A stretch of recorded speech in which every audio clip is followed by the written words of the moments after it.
The reason why I've wanted to quit in the past, just so everyone knows, is because I didn't know what I needed to do to succeed. Now I know. But when it's like a blur and you're like, man, I don't know what translates to deals, or I don't know what my actions I need to take, it's not fun. It's not a fun game to play.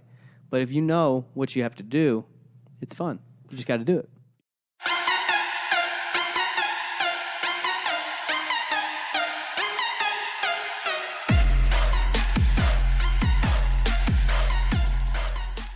Yo, what's going on, everyone? What's up, guys? Welcome back. How we doing? Thanks for having me. Oh, yeah, of course. So, Investor Drive Nation, today we have our friend Tanner Elliott on. You might not know him, but he's the man.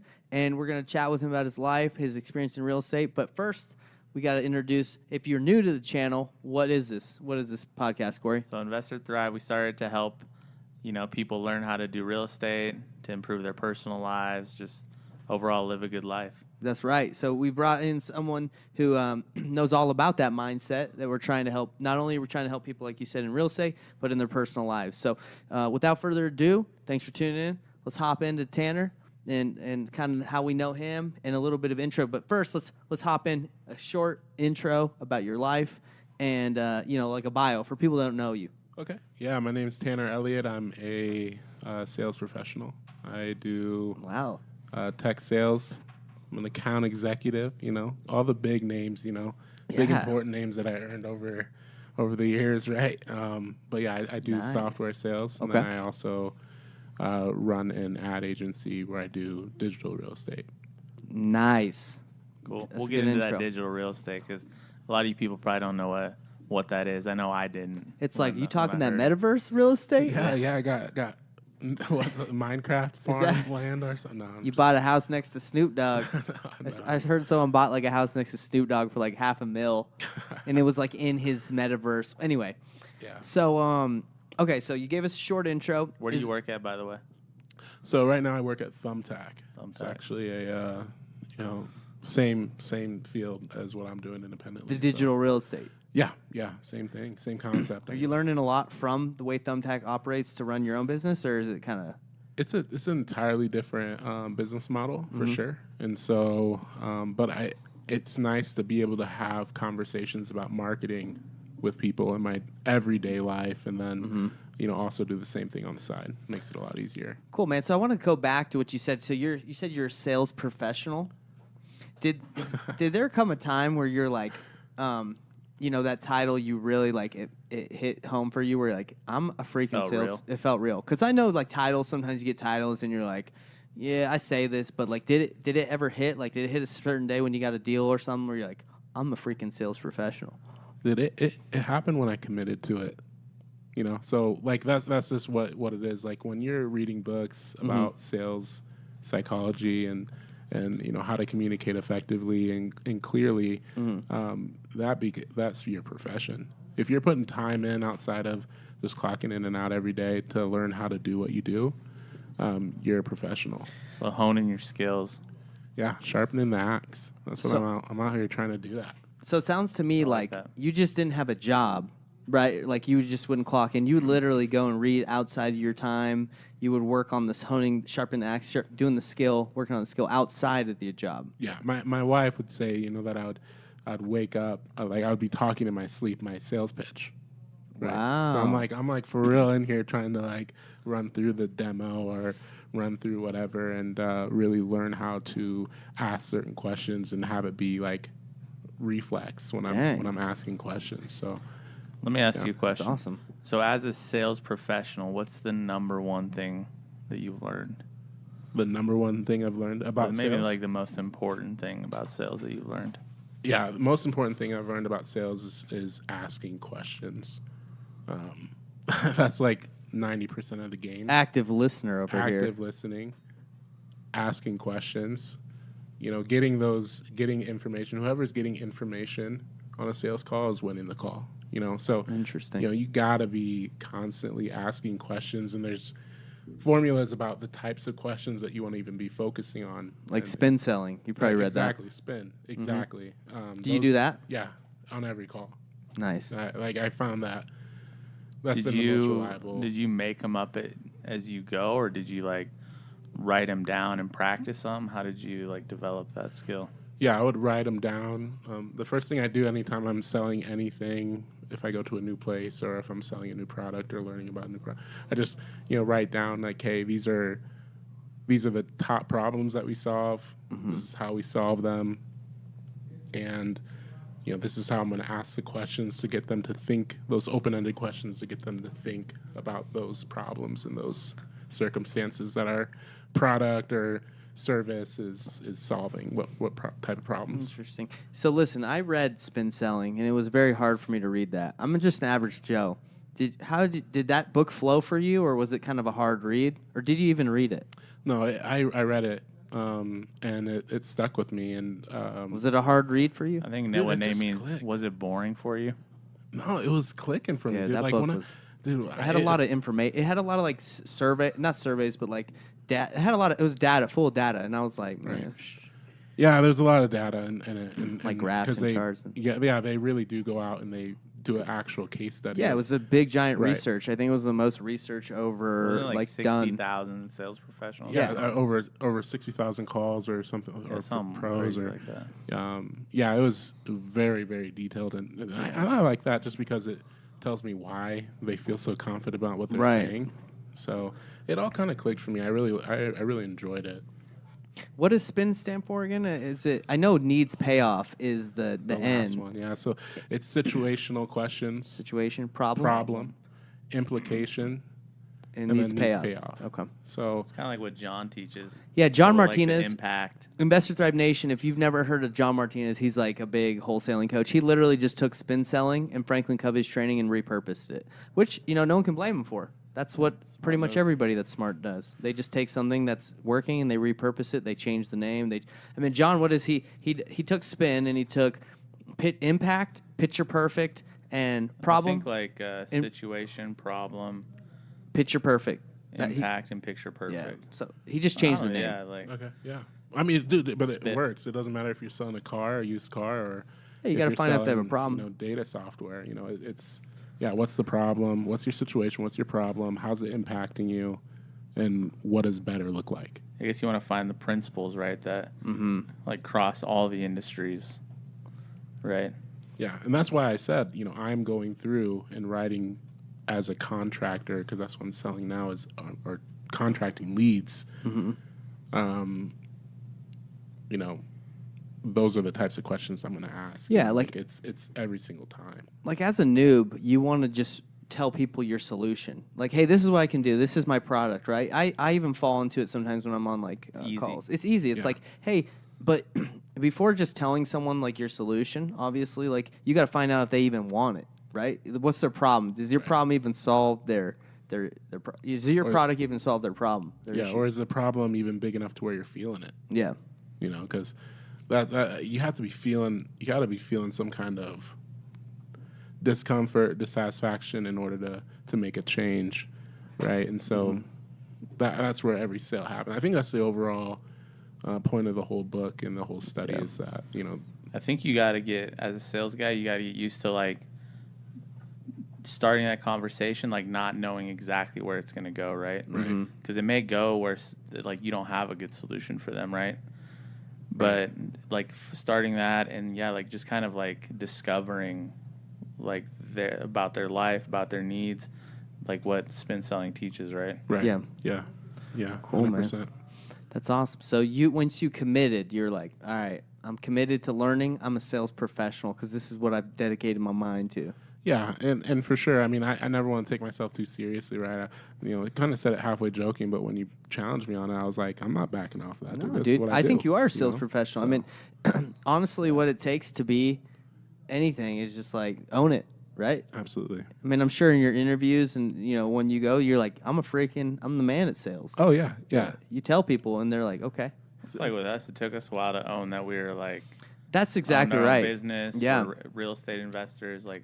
I'll be real. Like, it took a long time. I didn't tell people I was flipping, wholesaling, coaching until like 3 years into it because I didn't want someone to like challenge me and be like, "Bro, how many deals are you doing?" I'd be like, "A couple." I didn't want to seem like a loser, right? But you got to start somewhere. Yeah. And honestly, if you are doing a couple deals a year, you're doing great. Right. I mean, one deal a year, better than the dude just watching the YouTube videos shout out to Jerry Norton, our boy, but watching just Jerry Norton's videos and just thinking about what he's going to do. Right. Yeah. I meet so many people that hit me up that have been watching YouTube videos on wholesaling or real estate investing for 2-3 years, talking about, what about this and that. I'm like, bro, it's been they're 2-3 years. On the verge of being ready, but they just ain't ready to pull the trigger. Yeah, they're analysis paralysis. There's people that just are information junkies, like Brandon Simmons, our boy. Shout out Brandon Simmons. He says that people will just consume information but not take action. Right. So it's all about the action takers. Yeah, and I've been in that situation, right? I think we all have. I mean, yeah, man. We're watching E.T. Thomas in the mornings, trying to get ourselves pumped up. But E.T. Thomas, that's that one Eric dude. Thomas. Eric Thomas, right? Yeah. Is that guy that's like you can? Yeah. If you want it more than you want to breathe, yeah, then you'll be successful. They literally play that guy like any sales. At all the wholesaling events we go to, they play that, even getting us hype. Oh, even the door to door, like before you're about to knock on a door, like they play that guy to get people pumped I up. like the guy with one arm. Right, Inky Johnson. Yeah, I respect all these guys because they've been through amazing things and persevered through a lot of things. But I listened to one. I don't even remember the woman who did it, but she was saying like motivation is BS, right? Oh, really? Yeah, she was like, That's what Franklin Covey says in the 4 Disciplines. Right, and that's motivation is BS. Yeah, that's what the title of the video. Yeah. Go check it out. But yeah, she basically says like every time I need to do something that's hard, I just do a countdown in my mind of the space shuttle blasting off 5, 4, 3, 2, 1, and then boom, she just goes and does it. Sounds like she's motivating herself though. But she said motivation's BS? No, but that's not, because it's not motivation that makes her do it. It's making the decision to do it that makes her do it. It's just doing it rather than, a lot of people watch these videos to try to get themselves to the point where they'll do it. When she's saying that's BS, you just got to like, just do it. Just count down and go. Yeah, man. A lot of people will like prepare, plan. In the 4 Disciplines of Execution, talks about how people think more about strategy than they do and they build out these big elaborate execution plans.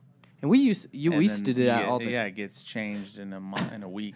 Yeah, and when me and him first started wholesaling, we would sit there for like 2 or 3 months just thinking of how we were going to do it, right? And I'm sure, I think you guys' experience, I think you guys took action though, right? Or were you guys sitting around, a lot too? I think it was a combo, right? It was a combo, but it was like us. I mean, a combo of both, right? And then you realize it's all action, baby. It's like, what you gonna think of every scenario that could possibly happen? Right. Plan for it. Right. Yeah. So let's rewind a little bit. Real quick, one more thing to add about that. Go ahead. So Franklin Covey, what they talk about in the 4 Disciplines is like, he's like bump motivation, give people a winnable game. You want to get engagement, you want to increase engagement, give them a game that they can win at. Yeah. Everyone likes to play a game. Everyone likes to compete. Everyone likes to win. Right. Wow. So you don't need this like hoorah motivation. It's like create a game where people can win. Wow. Yeah, man, I love that book, 4 Disciplines of Execution. Pretty if you haven't solid. read it, it's basically just like, hey, dumb it down. How are you going to win this game? Do the most important things. And, we all fall, I guess, a prisoner to that. Like, hey, let me do something that's easy. Let me do something that doesn't actually move the needle. Because it's easy stuff, right? Right. Like, let me change the font in this website real quick,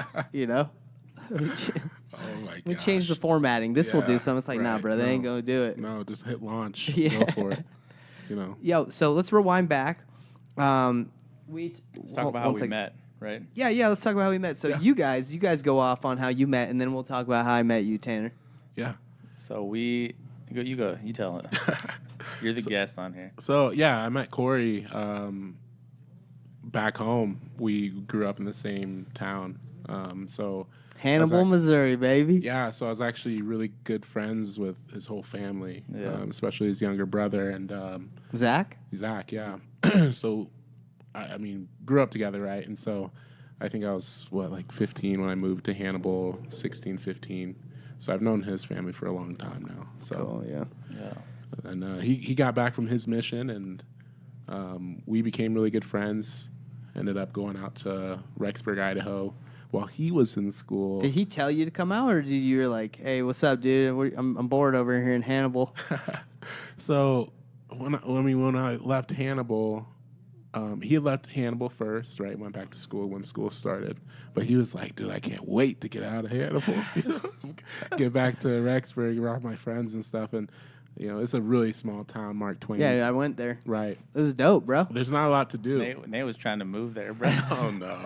Well, I mean, you'd probably like watching the Eagles and stuff. Yeah, the Eagles and the what is it, Mississippi River out there. Yeah. Right on there. Yeah. That's tight. Mark Twain, baby. No, yeah. So, I mean, there's not a lot to do, though, if you're young, wild, and free. And, If you single there, Good luck. it's rough. Yeah. Especially your LDS Especially and single, LDS and man. single, You got right. nobody. Right. So we were working for his dad doing real estate, helping his dad start his real estate company. And then when he went out to school, he's like, yo, just come out here and let's do real estate on our own. I'm like... Yeah, he got back from his mission, and he was thinking about doing, like, community college, like, just getting a job, going to community college. Is there a community college in Hannibal? Yeah. There's a bunch around there, too. Oh, okay. But, like, he didn't know that there was, like, so much more out there. I had no idea. He didn't know. Well, you did go to Nigeria on your mission, right? Liberia. Yeah. So, you at least knew about that. I mean, he's been places. I'm not saying he's never been anywhere. Oh. But Barely he been hadn't anywhere. lived. Yeah, that's true. But you hadn't lived many other places either. No. And, I mean, living on a mission, that's not... Right. Do It's not representative of real life. I think people are interested about the mission thing, like, and especially in Liberia. Do you have a story that, like, one crazy story you want to tell the people that, like, you had on your 2-year mission while you're talking about Jesus? Sum up Liberia for us. Yeah, Liberia. we don't even know where some people might not even know where Liberia is. Okay, yeah. So, I mean, Liberia, it's a West African country. It's around Ghana, Nigeria, Ivory Coast. Liberia is one of the poorest countries in the world. It was... If you've heard of like the child soldiers, the Sierra Leone blood diamonds, that kind of thing, that's Liberia. Wow. Right. Ebola came through Liberia. That's actually why I ended up leaving. This is a place that's known a lot of hardships. Wow. Like, 16-year civil war, Think the they whole got- everything, right? You think they have COVID over there too? Yeah, They do. they Made have it the there too, huh? Yeah, Shoot. they have the lockdowns and stuff. It's really weird, but yeah, they're taking that pretty seriously as well. Yeah, they survived Ebola and everything else. But anyway, yeah, being in Liberia, super tropical place, very poor, but it was a great place to like love the culture, love the food. Craziest story or experience, you said? Yeah, go ahead. People probably have no idea what you did or what you saw there. Yeah, I mean, You got one at the top of your head that you think people might find interesting? I mean, the story that my go-to story is always that I killed a king cobra with a stick on my mission. Is that the ones that have like the flaps? Yeah, Oh, they gosh. fan out like that, yeah. And so we're walking to an appointment, King Cobra. and this lady comes out and she's like, "Oh yeah, I got there's a snake in my house," and I'm like, "Yeah, okay, all right." I was like, "What's it look like?" And she's like, "It's really, really big and it's black," and I'm like, "Yo, it's probably like a typical like rat snake, because I'm like Yeah. a country boy from Missouri, and I'm thinking of a rat snake." I'll rock this thing. Yeah, I'll go in there and grab it. Hold on, lady. So I go into the house and I'm looking around, and in the corner I see this freaking curled up freaking cobra, dude. The thing's like 7 feet long. You're kidding. No, I'm dead serious, bro. And like, so Wow. I dip out of there, and she lives in a mud house, and so we dug a hole outside the house, and then shoved it through the hole with a bamboo pole, and I was on the other side with a stick, and as soon as I saw its head, I just bow, bow, bow, bow, bow, And you killed it. Killed it. Did you keep it? Yeah, the people there ate it. Oh god. Bro, that's almost Yeah. as crazy as when you shot the rattlesnake yeah. while driving the truck left-handed. Yeah, I was a country Yeah, boy. you're but you're a gunslinger. I wasn't for the city life back then. I lived on an 800-acre cattle farm back in Fulton, Missouri, before I moved to Oh Hannibal, my and, gosh, dude! I didn't know that. we got down out there. Snap, bro. So that was your experience. Yeah, That's awesome, man. yeah, great So experience there. you went on your mission, came back. Homie said, "Come out to Rexburg, Idaho, where things are happening."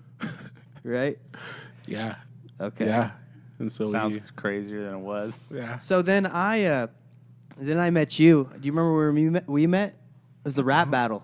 At the rap the battle. dish rap Okay, battle. okay. So I was selling dish at the time, and we were holding a rap battle to recruit people, like a party, and we would recruit people. And I think we were giving away free swag, and we gave away like a belt or a shirt. And Was that the one at Mountain Lost? yeah, it was Mountain Yeah, Lost. That was actually Mountain pretty. That must have been right when you got to Rexburg. That was like That was probably the right when I day saw him got because there. he got a free shirt, and we were all like, "Who is this guy?" Because you were like the biggest dude there, Right. you know. I'm a big guy. Yeah, he's a big guy. What are you, like 6'5"? Yeah, I'm like 6'5". Like, Yeah, big dude. I big- mean, they big don't make boy. them like that too much in Rexburg, at least. Should be in the NFL. I remember you and Nate just pushing each other around. That was hilarious. Nate was another big 6'5" guy. Polynesian dude. So anyway, you came and we met, and then we all became good friends. Yeah. Okay, Yeah. so that's cool. No, yeah, Great times back then. Oh, super good times. I mean, we had some of the best Oh gosh. friends like you could Yeah, ever want. some And of the funnest you know what's times. interesting? Like majority of the friends I feel like are here Yeah. from Rexburg. Yeah. Yeah. Yeah. Starting to scatter a little more, but So now that we've talked about you coming to college and you coming in that area, let's talk about how you didn't actually go to school, right? You didn't register, No. but you just hung out. Yeah, I was just there. Let's talk about that. A lot of people. was it your plan to ever go to school? Were you ever thinking about it? I don't know if I even suggested it or Yeah, not. I thought about it, but like we were doing our real estate thing, and I was like, dude, if you're gonna go to school for 4 years just so you can do what I'm doing right now, Yeah, like why that? would I do that? You know? As easy as that, you're convinced not to go to college.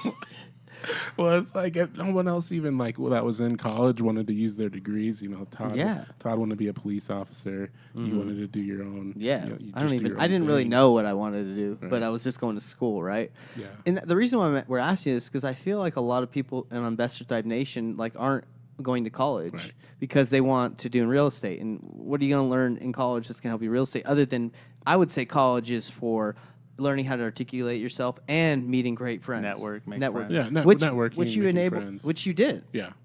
The only thing, I mean, I think the one thing I was robbed of my college experience was how to use Excel.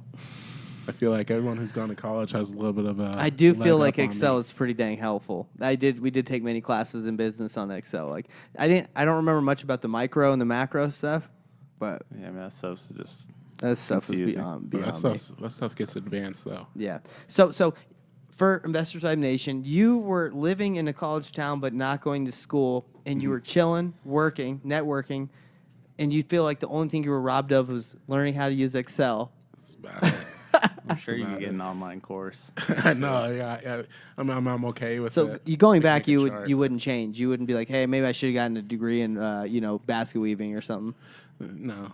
I mean, I don't have any real regrets with it now. Now that I'm, I have a solid career in sales and have marketing going for me and other things.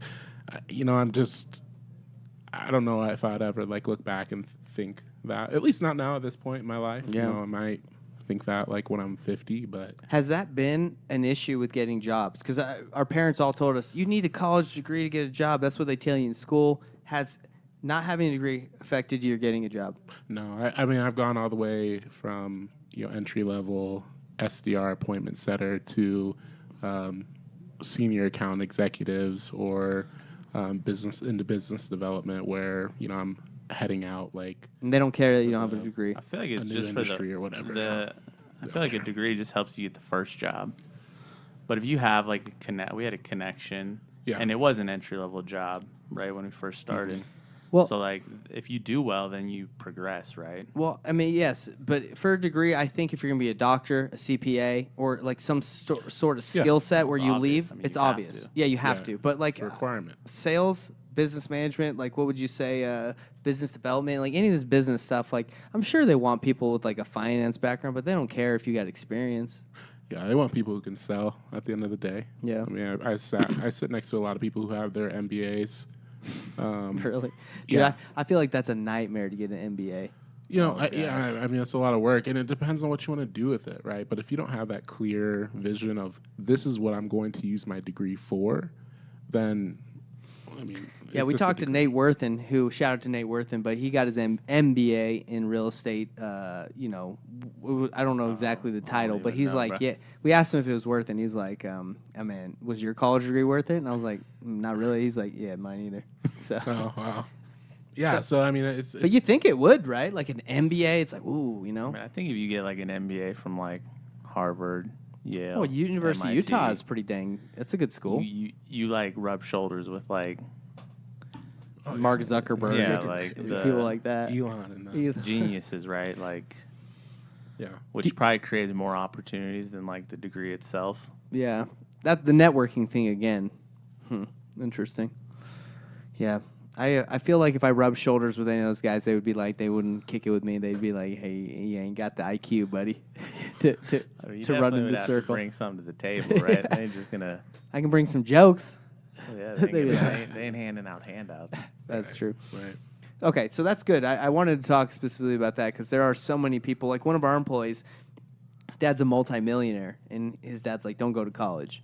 Wow. So I think college back in the day had a bigger impact than it does now. Now there's so many community colleges, so many schools. It's just freaking giving you it's like a belt factory if you compare it to like a karate studio. They just handing out white belts and black belts, you know? Well, and the thing is like, it depends on what you want to do with your life. If you want to Right. own your own business or do something like this, like in being an entrepreneur, like all the information that you're going to learn in school, even if you got your degree a month ago, a lot of that information by the time you graduate is going to be obsolete in the market. Yeah. I mean, how many times have you guys changed strategies and found different methods to do what you do? Yeah, bro. By I can't attending. I can't even remember what I learned in Right. college, bro. So I wouldn't even remember Right. if it's So- changed. Yeah, But honestly, I don't regret going to college at all, though. I would have never gone to Rexburg or networked with people if I didn't go to college. But I kind of envy what he did. That was kind of cool. He just only went because I went there, and if I didn't go there, neither of us would Never. have been there. Yeah. Like, That's true. Plus, we wouldn't have Rexburg- got married. It was where we were Yeah, supposed like, to be. You know what I mean? Rexburg was so there. cheap too. I mean, for an education, it was like $1,800 a semester. So we ended up graduating there for like under $10K or something like that, kind of. Yeah. or some whatever the math is, right? Good old Yeah. BYU. Yeah, and Tithing then supplemented. by the tithing. Huh? Yeah. All right, brother. Well, let's see what else we got. Let's talk a little bit about. So you came out to do real estate Yeah. with me, Mhm. and we thought we were gonna just absolutely crush it, right? Yeah. The Idaho, So Rexburg, you came Idaho Falls. out. Must have been like end of the semester Yeah. because I left early- like halfway through the winter semester. Okay. And I think you came out at the end, and I had sent out some letters, ignored all the phone calls because Dude, I was you getting get- blasted. Don't you wish that would happen now? Yeah, it's like, how did I do Oh that? my Because I would gosh. love to repeat it. Oh my gosh. Yeah. I mean, we took the no money approach to everything that we did. Maybe we and- should just mail again there. oh my Bro, gosh. I'm telling you, you got lit up. I remember your phone. I was like, "Who's calling you?" While we were at like the gym, and you were Yeah. like, "Dude, mail." And I was like, "Wow." Yeah. I didn't know anything about it though. I didn't either. Now the response rate is like less than 1% Oh of my the mail gosh, that you we send got- out. We got so much done for the marketing that we were using, and like and the little knowledge we had. yeah, what little knowledge we had. I mean, and what little resources So we had. tell Investor Thrive what you guys did. You guys were trying So he came out middle of the semester, end of semester, and we started. I think we started putting out bandit signs. Right, We started yeah. probably did a little bit of mail. Started calling Craigslist for sale by owners, Zillow for sale by owners, and so you came out probably March, April. We didn't get our first deal until September. to. How long is that? How many months? 4 Five, months, yeah, 3, 4, whatever. 5 months. That's not whatever that bad. is. I mean, looking at people's May, experiences. June, July, August, September, 5 months. Yeah, about 5 months. I mean, and it was a grind, right? It I was mean, a like, grind. Like A we lot of really, stress, a lot Let me of... ask you guys a question. You say it's a grind. Looking back to what you guys do now, could you have grinded harder, or were you guys going balls to the wall?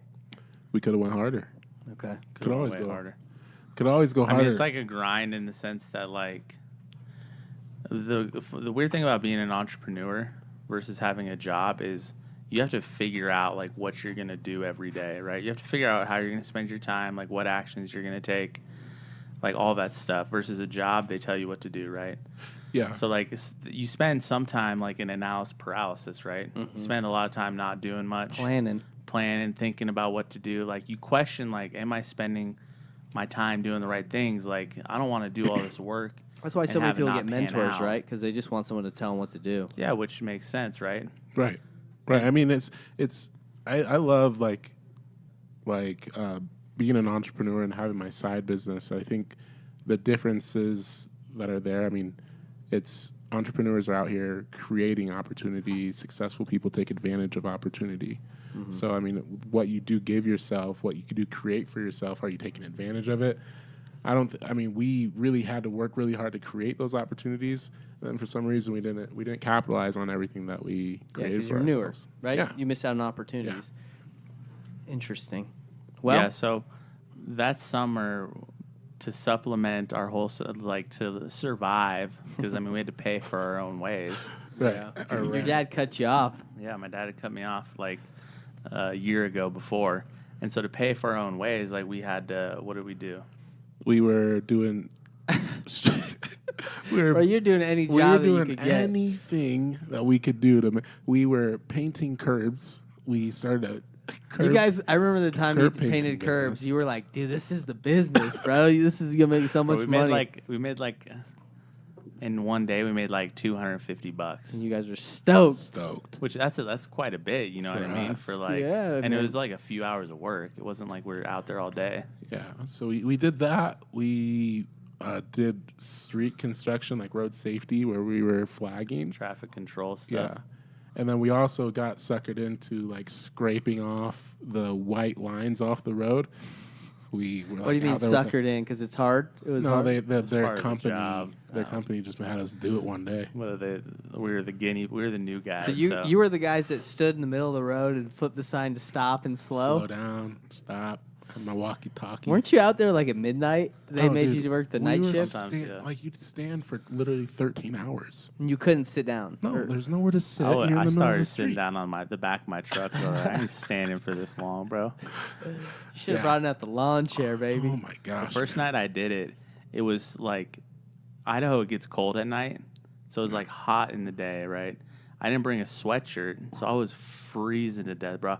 Like we started going to pick up the cones, like drive. You know how you Yeah, drive and in the pick up trailer, the- pick up the cones as you're driving and toss them in the back, bro. I was like stiff as a board 'cause I've been standing and cold. I'm like, bro, I can't do this. All this to the pursuit of the dream of Right. real estate. Yeah, And- and then Remember when I had Poppy's corn? Yeah. You sold the corn I out of the sold corn stand. elotes. Elotes. Big old dude. 6'5" black dude selling elotes out of the Dude, back of a freaking. Bro, let this bomb. Though. Dude, I know. I in college for Investor Nation, you know, I ran a elote stand, which is Mexican corn. Uh-huh. I sold out of like a little shack in a little tent. It was $3 a cup, and yeah, man, it was called Poppy's corn Poppy's corn. I It was remember fun. those He days. bounced to Skizzy's. I think that was after. after Poppy's, because Poppy's But I went. think that was after we even were wholesaling. I think you just kind of did that Yeah, he did it like on the weekends weekends. and at night, right? Yeah. Then you guys started Yeah. bouncing not only at Skizzy's but at quinceañeras, right? Yeah, we were doing. Well, we bounced quinceañeras. at Quinceañeras first. That summer that we did the The standing. road Sign, yeah. construction, we bounced before that. Yeah, yeah. We did everything. Bro, that we were could. living off like $50 a week. Yeah, yeah. We'd be going to Burger King and getting You'd be getting split, like you'd be splitting the patty. Would you be getting the junior king or I whatever? think back then you could get like a double cheeseburger, the Oh, yeah. charbroiled double cheeseburger Yeah, for like a for dollar. like $1. You know. It was bomb. You got the dollar menu, you know. We'd be hitting up that. We'd be looking for coins and stuff so we could go get a drink, just to have a little something. I remember- to keep us going. And I did summer sales, and I was trying to convince you guys to come and just sell with me, and you would not give up on the dream. Now, summer sales did make a lot of money. Right. You know, it would have been a good decision whether you want to do it or not. But you guys were stuck in wanting to do real estate, which I think is great too. Yeah. And Yeah, Yeah, when we- we hit that first deal in September and made like $14K. It changed everything. Game changer. Yeah, and then within like What- the next didn't you go out and spend all your money you made on it like in a couple of weeks or something? I remember you got like new clothes, you got some new shoes. I mean, we had done that several times where we blew a lot of money, but like not No, Not we like didn't blow it all anything. on stuff like that. We would But we would try marketing stuff, and it wouldn't work. Yeah. That's just, it's up and down. It's like Yeah. this, right? Even Yeah. when you guys are doing it. Yeah, I mean, because we didn't have any clue how to do marketing, and so literally everything that we did get, and we did get, I mean, we did a lot for what we had and what we were working with, and the knowledge that we had. We did a lot, but yeah, Most of our deals. So we got our first deal in September, and then in the next like year and a half, we did like 6 deals for like almost $90K.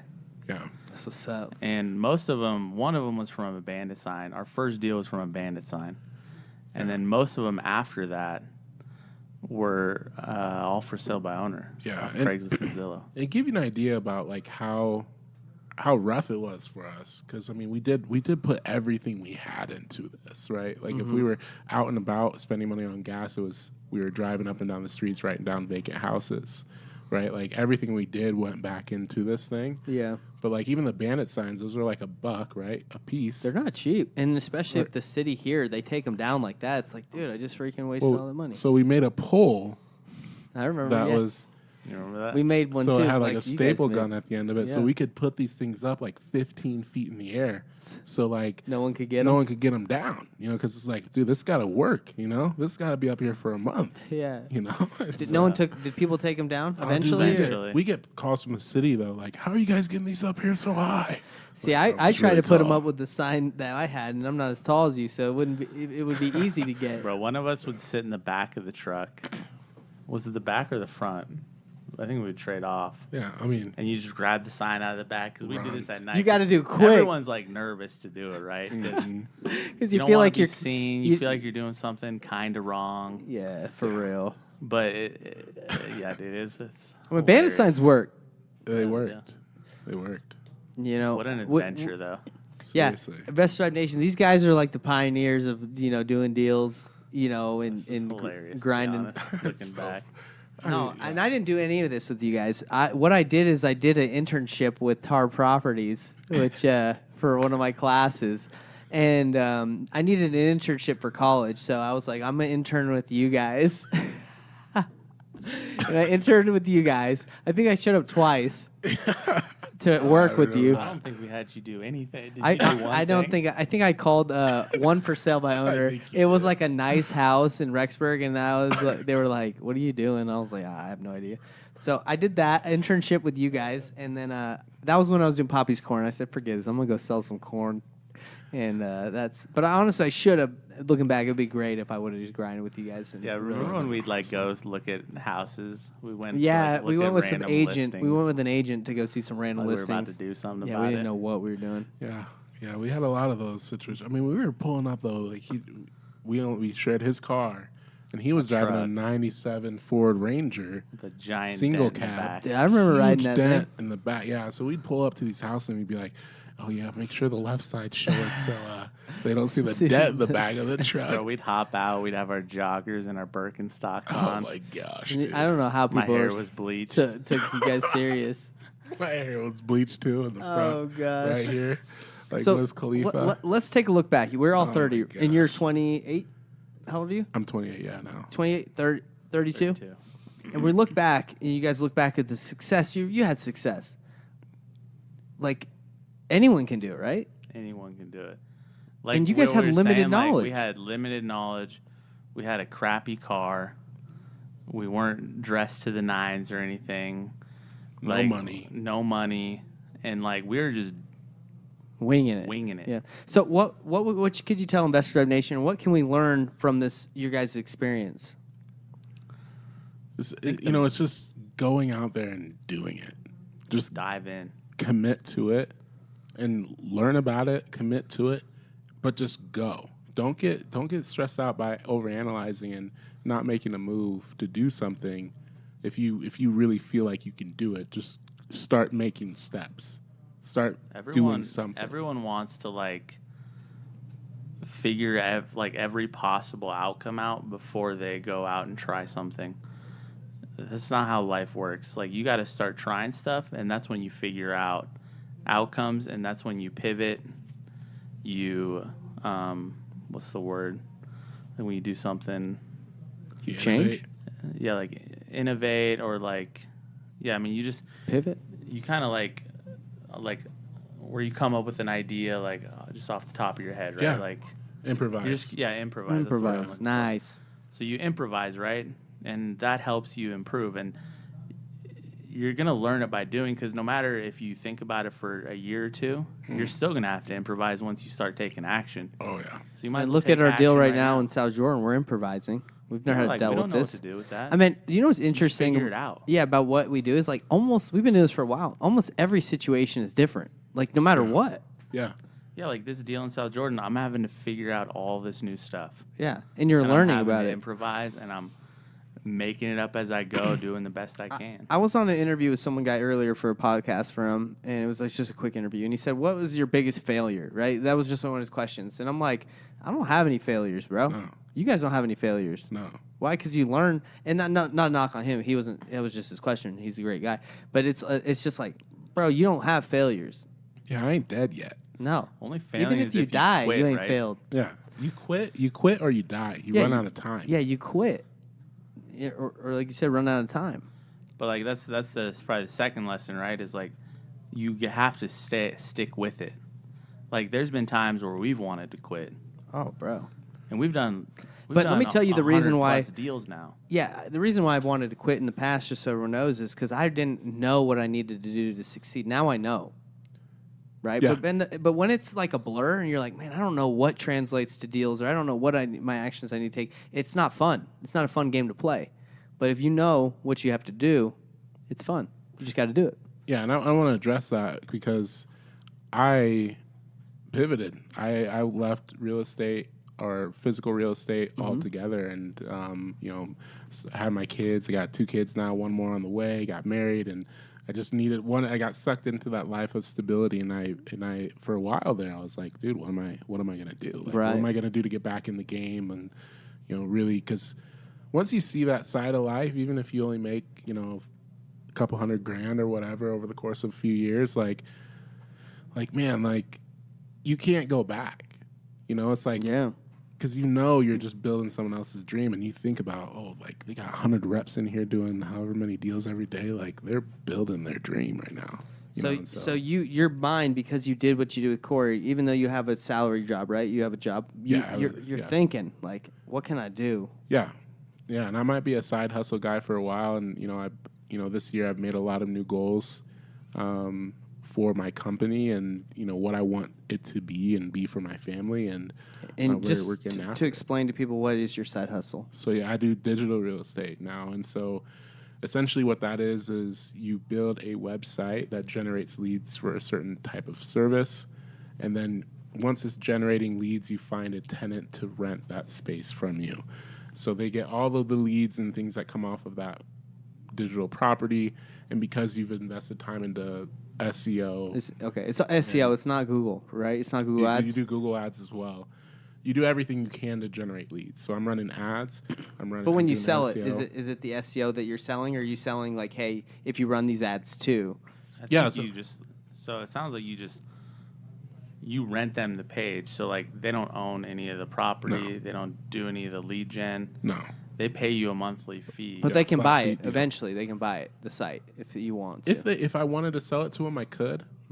But if I want to keep it and find the next tenant to come in and reevaluate the deal and see if I can make more money off of it, and it's pretty profitable. Like one of the websites that I have right now is an epoxy site where for $500 a month, I got it to the point $500 a month gets you about 30 leads at a 30% conversion. I mean, so these guys are bringing home some cash, like because each they're like job is $500 to pay.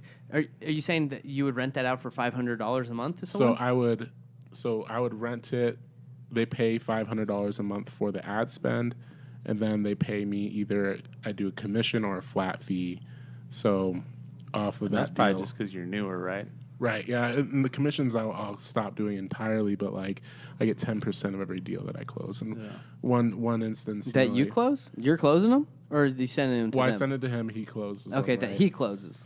Right, and so he'll pay me 10%, but he automatically pays me $500, so it doesn't cost me anything to run Is that the here in ads. Utah? Yeah. Okay, sweet. And so, I mean, he had a deal though once where it was $18,000 that he got the job for. And so, $18,000 So, to yeah. epoxy a floor. yeah, it was a commercial building. Oh. So like most of the 2-car garages, those are like $1,400, $1,500, 16.